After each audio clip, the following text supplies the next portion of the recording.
तो आज का टॉपिक स्टार्ट करते हैं। और अभी हम लोग जो देखने वाले हैं वो ये है कि सबसे पहले हम लोग एक्टिव लो पास फिल्टर में आगे बढ़ेंगे, ठीक है। फिर बटरवर्थ फिल्टर और आपका साइलेंट की सर्किट क्या होता है वो हम देखेंगे। तो इसके लिए सबसे पहले मैं आपको ये बता देता हूँ कि first order active low pass filter क्या होता है, ठीक। वैसे मैं आपको पहले जानकारी दे चुका हूँ, एक ब्रीफ जानकारी दे दूंगा कि देखिए एक्टिव के लिए हम लोग को क्या करना पड़ेगा, एक एक्टिव कंपोनेंट बनाना पड़ेगा। तो यहाँ पे हम लोग ओपैम्प लगा देते हैं जो एक्टिव कंपोनेंट है वी नॉट, ठीक। यहाँ पे हम लोग क्या करते हैं, यहाँ पे एक रेजिस्टेंस लगा देते हैं और यहाँ पे हम क्या करते हैं, एक रेजिस्टेंस लगा देते हैं, ठीक है। ये हो गया आपका R1, ये हो गया आपका R2, ठीक। और इसको हम लोग क्या किए, ग्राउंड कर दिए। और यहाँ पे जो मेन कंपोनेंट है हमारा RC का वो ये लगा दिए, ये R, ठीक। और यहाँ पे हम लोग यहाँ पे C लगा दिए, ठीक। तो ये C हो गया, ये R हो गया और यहाँ पे इनपुट दे दिए। ये जो सर्किट आपको दिख रहा होगा ये first order active low pass filter की कहानी है। ये सिंपल जो आप लोगों को मैं पिछले बार बताया था वो सिर्फ आर और सी नेटवर्क बताया था। अब आर और सी के आगे अगर हम लोग यहाँ पे ओपैम्प लगा देते हैं तो वो आपका एक्टिव लो पास फिल्टर हो जाएगा, ठीक। यहाँ पे ये याद रखिएगा कि जो first order low pass filter है, ठीक। फर्स्ट ऑर्डर हम लोगों को क्या करना है, बटरवर्थ फिल्टर बनाना है। तो आप लोगों को मैं पिछले बार बताया था कि बटरवर्थ क्या कौन थे, एक साइंटिस्ट थे। उन्होंने एक फिल्टर बनाना चाहा था जो आइडल फिल्टर कहलाता है। अगर आप आइडल फिल्टर देखेंगे तो वो कुछ ऐसा होगा, मतलब आपका कुछ ऐसा ऐसा, मतलब जो पास बैंड है और जो स्टॉप बैंड है उसके बीच में एकदम ट्रांजिशन जो हो वो बिल्कुल एकदम वो हो, शार्प हो। मतलब एक कट ऑफ फ्रीक्वेंसी के ठीक पहले बिल्कुल पास करे और कट ऑफ फ्रीक्वेंसी के बाद ठीक रोक दे, ऐसा ना हो। और हम लोगों को जो फिल्टर मिलता है वो कैसे मिलता है, आइडल फिल्टर मिलता है, कुछ ऐसा मिलता है। मतलब हमारा जो वो होता है वो 0.707 पे यहाँ पे कट ऑफ फ्रीक्वेंसी मिलता है। इसके बाद भी थोड़ा ना थोड़ा तो पास करता ही है और किसी एक पर्टिकुलर के बाद वो स्टॉप करता है। तो ये फ्लैट नहीं है। बेसिकली हमारा जो फिल्टर्स होते हैं वो फ्लैट नहीं होते हैं। लेकिन बटरवर्थ साहब कहते थे कि भैया फ्लैट फ्लैट हो, इसलिए इसको हम लोग फ्लैट फ्लैट फिल्टर भी कहते हैं, बटरवर्थ फिल्टर को फ्लैट फ्लैट फिल्टर।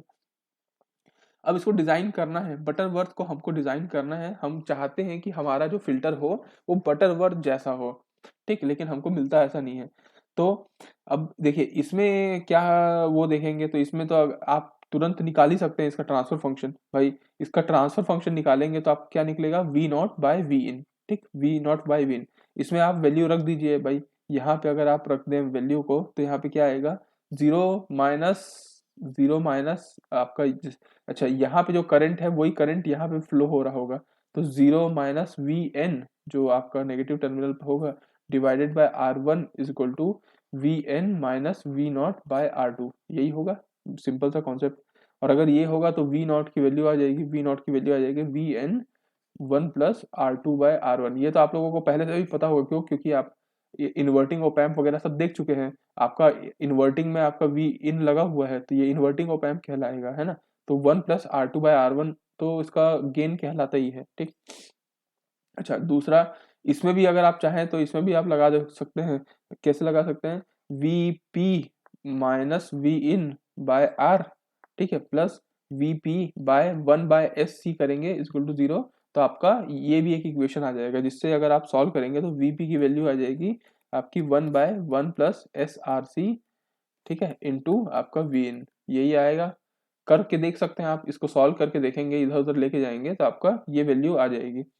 और अगर ये वैल्यू आती है तो देखिए आपको ओवरऑल क्या मिला, वी नॉट मिल गया, वी नॉट यहाँ पे मिला जो वी एन के इंटू है, और वी एन और वी पी बराबर बराबर है, वी पी यहाँ से मिल गया। तो क्यों ना इसको वैल्यू को रख दिया जाए। तो V naught is equal to 1/1 + SRC हो गया इंटू 1 + R2/R1 हो गया इंटू वी इन, जो कि आप यहाँ पे वी नॉट बाई वी इन लिख सकते हैं। तो आपका जो first order active low pass filter का जो ट्रांसफर फंक्शन है वो आपका बन गया 1/1 + SRC, ठीक है, इंटू 1 + R2/R1। ये ट्रांसफर फंक्शन है आपका first order low pass filter का, जिसमें अगर आप इसका मैग्नीट्यूड निकालें, ठीक है, मैग्नीट्यूड निकाल के आप इसका कट ऑफ फ्रीक्वेंसी निकालना चाहें तो आपको कट ऑफ फ्रीक्वेंसी आपको वही 1/RC मिलेगा जो पिछले लेक्चर में भी अपन डिस्कस किए थे, ठीक है। जो अगर आप FC के टर्म्स में निकाले तो 1/2πRC के टर्म्स में आपको मिल जाएगा, ठीक। मैग्नीट्यूड अगर निकालना चाहे तो आप निकाल भी सकते हैं, magnitude V naught by V in अगर आप निकालना चाहें तो आप ऐसे निकाल सकते हैं, 1 + R2/R1 तो ऊपर रहेगा ही, ठीक है, नीचे डिवाइडेड बाय 1 + ओमेगा RC का होल स्क्वायर रहेगा ये, ठीक। तो ये आपका मैग्नीट्यूड हो गया। अगर आप फेस निकालना चाहे तो फेस भी निकाल सकते हैं, ऊपर में तो कोई भी इमेजनरी टर्म है नहीं तो 0 हो जाएगा, नीचे में -tan−1 ओमेगा RC/1 जो है आपका, तो ये आपका उसका फेज हो जाएगा। इसको अगर आप प्लॉट करना चाहें मैग्नीट्यूड को, तो मैग्नीट्यूड को अगर आप प्लॉट करते हैं तो आपको क्या से मिलेगा, मान लीजिए ओमेगा की वैल्यू 0 रख देते हैं, तो मॉड ये वैल्यू कितनी आएगी, ये आएगी ओमेगा की वैल्यू 0 पे 1 + 0 तो 0, तो ये आ जाएगा 1 + R2/R1, ठीक। अगर आप ओमेगा की वैल्यू इनफाइनाइट रख देते हैं तो 1 + इनफाइनाइट इनफाइनाइट 1/इनफाइनाइट 0, तो ये आपकी वैल्यू आ जाएगी 0। और अगर आप ओमेगा की वैल्यू क्या रखते हैं, 1/RC रखते हैं, तो आपको क्या आ जाएगा, ये 1 हो जाएगा, 1 + 1 2, 1/√2, तो 1/√2 इंटू 1 + R2/R1, ठीक। तो ये कहानी अगर आपकी ऐसी हो जाएगी, तो आप इसको अगर प्लॉट करना चाहें, ये आपकी मैक्सिमम आपकी बन गई 1 + R2/R1, इसका मैग्नीट्यूड हो गया 1 + R2/R1, और ये आपका फ्रीक्वेंसी का है, तो एट ठीक 0 फ्रीक्वेंसी में क्या है, इसकी वैल्यू कितनी है, 1 + R2/R1, ठीक। Omega is equal to RC पे, omega is equal to 1/RC पे, omega is equal to 1/RC में इसकी वैल्यू कितनी है, 0.707, मतलब 1/√2 ऑफ ये वाली वैल्यू, तो ये वाली वैल्यू हो जाएगी। तो ये कुछ ऐसा बनेगा, ठीक, ऐसा। और उसके बाद फिर ये at omega equal to infinite पे ये वैल्यू 0 हो जाएगी, तो ये आपकी कुछ ऐसा वैल्यू कहीं ना कहीं 0 पे आएगी, ठीक। तो अपन यहाँ पे देख लेते हैं कि देखिए ये जो पर्टिकुलर है आपका, ये इतना जो मतलब ओमेगा की वैल्यू जो है उसके पहले ठीक ये इतना को पास करेगा ये वाला जो एरिया है ये आपका पास बैंड कहलाएगा, ठीक है। और ये वाला जो एरिया है आपका, ठीक है, ये जो एरिया आपको दिख रहा है ये आपका स्टॉप बैंड कहलाएगा, स्टॉप बैंड, ठीक। ये आपका पास बैंड और ये आपका स्टॉप बैंड तो ये कहानी आपकी क्या बोलते हैं एक्टिव लो पास फिल्टर की है, जो आपको, अच्छा इसमें आपको एक और चीज बता देता हूँ, ये जो आप लोग कंट्रोल सिस्टम पढ़े होंगे तो कंट्रोल सिस्टम में आप लोग स्लोप भी पढ़े होंगे, तो ये जो स्लोप जो आपको दिख रहा है ये आपका गिर रहा है किससे, -20 dB/डिकेड से, ठीक है, -20 dB/डिकेड। अच्छा अगर हम लोग सोचें कि अभी जो गिर रहा है वो आपको -20 dB/डिकेड है, इसको अगर और अच्छे से हम लोग फ्लैट करना चाहें, बटर वर्थ की कोशिश करें, तो ये और ऐसे भी हो सकता है, यहाँ से आपका आके ऐसा थोड़ा सा ऐसे पर्टिकुलरली ऐसे गिर सकता है, ताकि हमारा जो ये जो हम क्या चाहते हैं कि हमारा कर्व फ्लैट आए, तो हमारा कर्व फ्लैट आएगा और स्टॉप बैंड वाला जो ये है ये तुरंत तुरंत ट्रांजिशन हो जाए, तो ये आपका ऐसे आ सकता है, इसको हम लोग बोल सकते हैं -40 dB/डिकेड, ज्यादा अच्छे से स्लोप गिरेगा। और अपन चाहते हैं तो और ये गिरा देते हैं इसको ऐसे करके, इसको अपन ऐसा फ्लैट करके ऐसा गिरा देते हैं, ये -60 dB/डिकेड का हो जाएगा। तो जितना हम लोग स्लोप में जाएंगे, ज्यादा स्लोप होगा नेगेटिव स्लोप, उतना हमारा अच्छा कर्व बनेगा, लेकिन ज्यादा जा नहीं सकते, क्यों, क्योंकि देखिए -20 dB से -40 dB/डिकेड में जाएंगे तो हमको क्या करना पड़ेगा, एक पोल और ऐड करना पड़ेगा, मतलब हम लोग क्या कर रहे हैं कि उसका जो ऑर्डर है first order low pass filter को सेकंड ऑर्डर में कन्वर्ट करेंगे। अच्छा उतना भी काम चल जाएगा, सेकेंड ऑर्डर में भी फिर भी चल जाएगा। फिर अगर आपको बोलेंगे कि सर इसको 60 dB/डिकेड करिए तो और अच्छा बनेगा, अगर हम लोग वहां जाएंगे तो हमको थर्ड ऑर्डर में जाना पड़ेगा। और कंट्रोल सिस्टम में आप पढ़े हैं कि थर्ड ऑर्डर में क्या होता है, सिस्टम अनस्टेबल हो जाता है, तो सिस्टम की स्टेबिलिटी भी मेंटेन रहे और हमारा ग्राफ भी बहुत अच्छे से रहे, इसको कॉम्पेंसेट करने के लिए हम लोग सेकेंड ऑर्डर तक जाते हैं, ठीक है। तो सेकेंड ऑर्डर जो लो पास फिल्टर होता है वो, या फिर आप इसको बोल सकते हैं कि जो सेलेन की साहब थे वो क्या किए कि सेकेंड ऑर्डर बनाए और उसके नाम से ही उनका वो बन गया, वो है आपका second order low pass filter को हम लोग एक्टिव लो पास फिल्टर को हम सेलेन की सर्किट कहते हैं। तो चलिए मेरे ख्याल से आप लोगों को अब सेलेन की सर्किट पढ़ाता हूँ। तो आगे बढ़ते हैं और चलिए अब हम लोग देखते हैं आपका नेक्स्ट जो इसका second order low pass filter है, सेकेंड ऑर्डर लो पास, या फिर हम लोग इसको आम भाषा में सेलेन एंड की सर्किट के नाम से जानते हैं, सेलेन एंड की सर्किट, ठीक। तो सेलेन एंड की सर्किट का क्या फंडा था, वही ओपैम्प है, ठीक, वो ओपैम्प है, इसको आप वही माइनस प्लस से कनेक्ट कर दीजिए, इसको आउटपुट ले लीजिए। इसका कोई एक गेन है, लेट सपोज कि इस ओपैम्प का पर्टिकुलर गेन के है, ठीक। यहाँ पे एक आप क्या ले लीजिए, एक रेजिस्टेंस ले लीजिए आर डैश, इसको आप ग्राउंड कर दीजिए और इसको आप यहाँ से कनेक्ट कर दीजिए, जो आपका फीडबैक रेजिस्टेंस कहलाएगा, ठीक। यहाँ पे फीडबैक रेजिस्टेंस आर एफ है। अब आप क्या करेंगे, यहाँ से वी इन तो लेंगे ही, वी इन के बाद आप यहाँ पे क्या करेंगे, ये आपका R1 रेजिस्टेंस है और यहाँ पे उसका कैपेसिटेंस है C1, ठीक। ओके, यहाँ पे फिर एक रेजिस्टेंस है R2 और यहाँ पे उसका जो कैपेसिटेंस है वो है C2, ठीक। और उसके बाद फिर यहाँ से इसको कनेक्ट कर दीजिए, ठीक।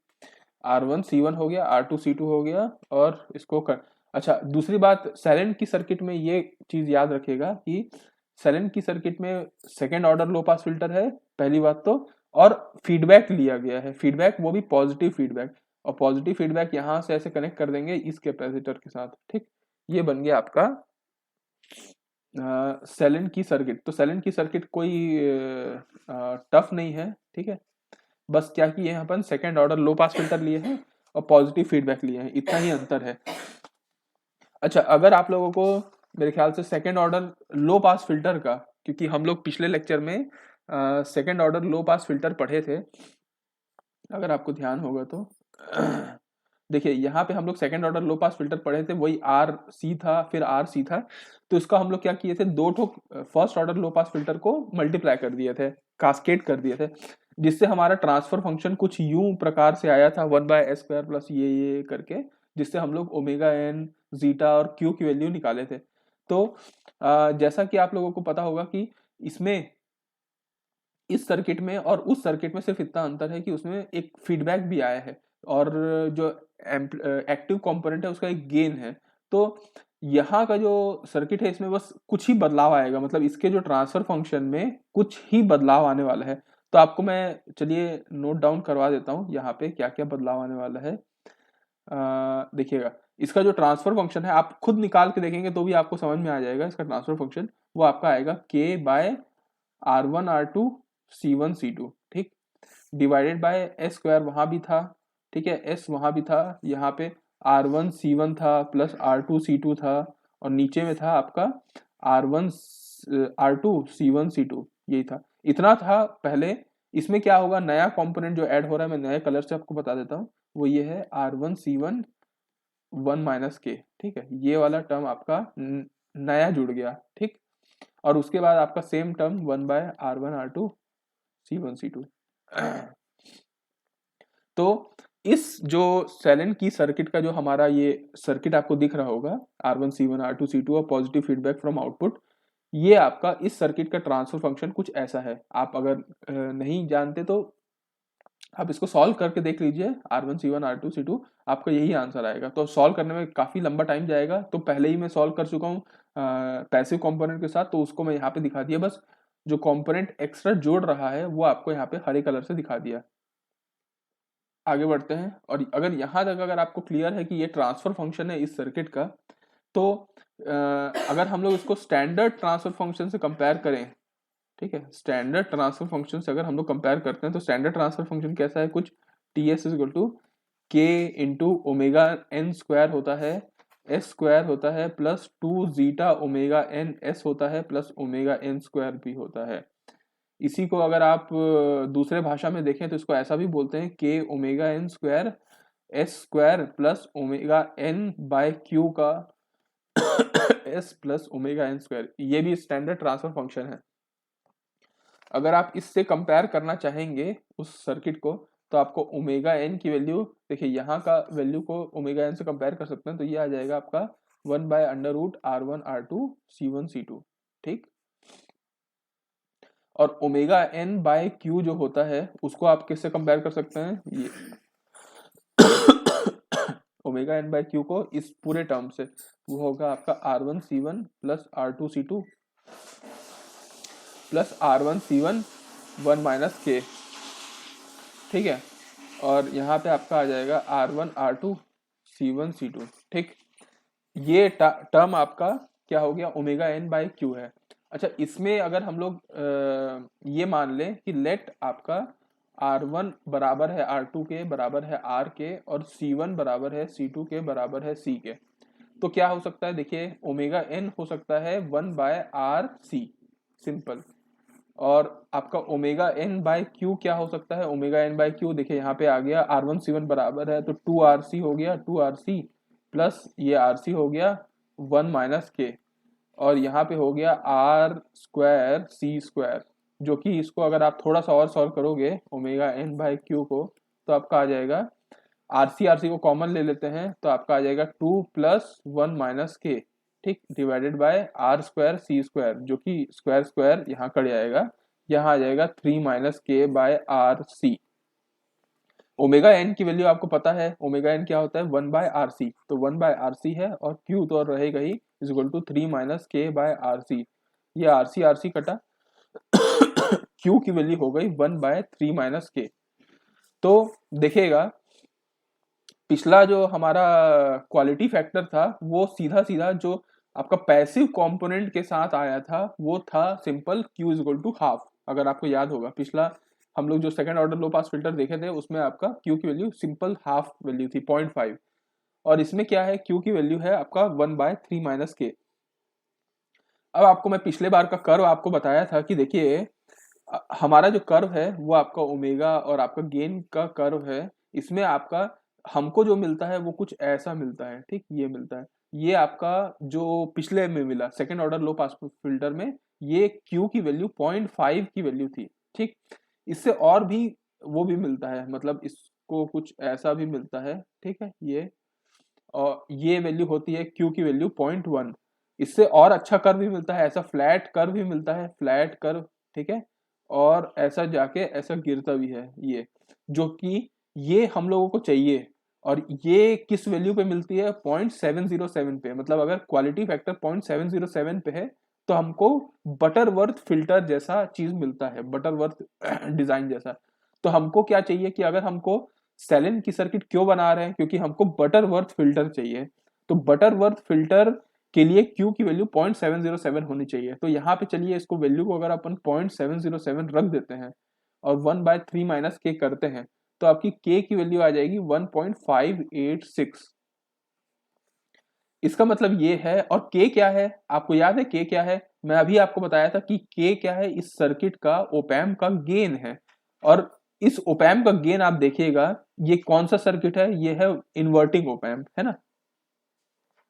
ये आपका है ना?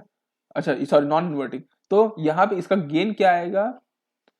इसका गेन अगर आप देखेंगे तो इसको अगर आप के निकालना चाहेंगे तो आ जाएगा 1+RF/R डैश, ठीक, ये इसका गेन है।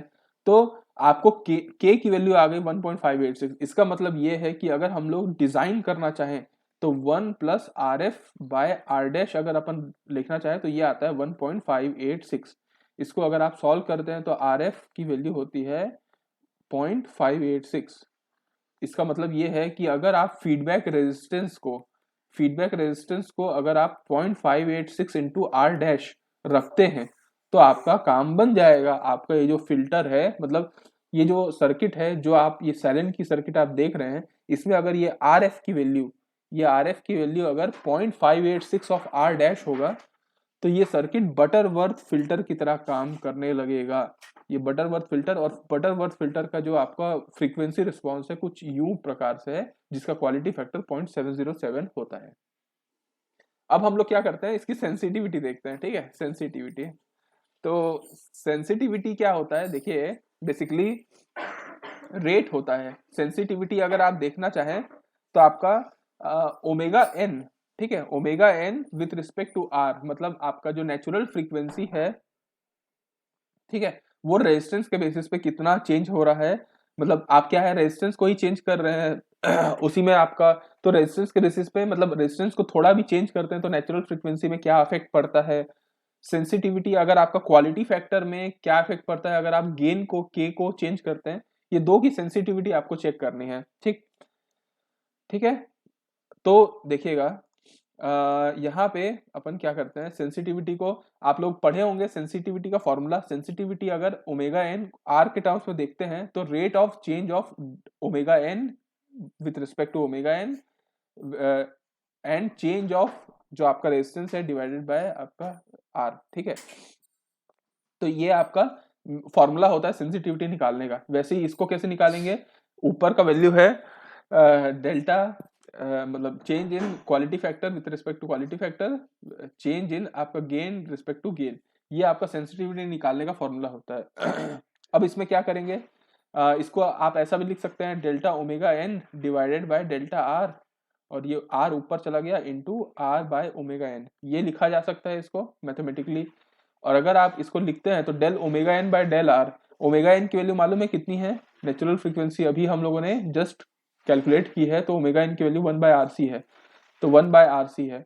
और यहाँ पे Q की वैल्यू कितनी है, Q की वैल्यू कितनी है 1 बाय 3 माइनस के, तो 1 बाय 3 माइनस के को अगर अपन लेना चाहें तो क्या होगा, देखिए delta omega N by delta R, इसको आप डिफरेंशिएट कर सकते हैं क्या, इसको डिफरेंशिएट किए विथ रिस्पेक्ट टू आर, तो ये क्या आ जाएगा 1 बाय, ठीक है,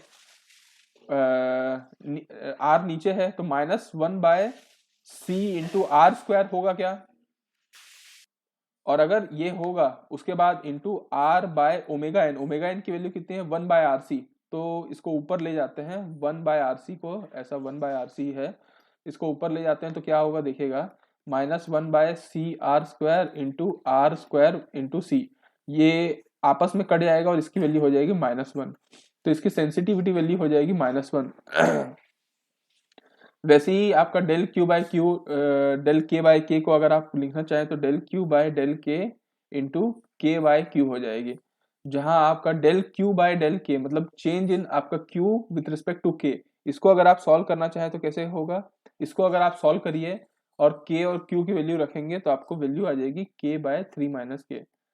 तो आप क्या है ना, क्वेश्चन आपके CSVT के सिलेबस में भी लिखा हुआ है कि सेंसिटिविटी आप निकाल के देखिए इस सर्किट का सेंसिटिविटी, तो सर्किट आपका सेंसिटिविटी इस प्रकार है, ठीक है। तो ये आपका ओवरऑल सेलेन की सर्किट हो गया।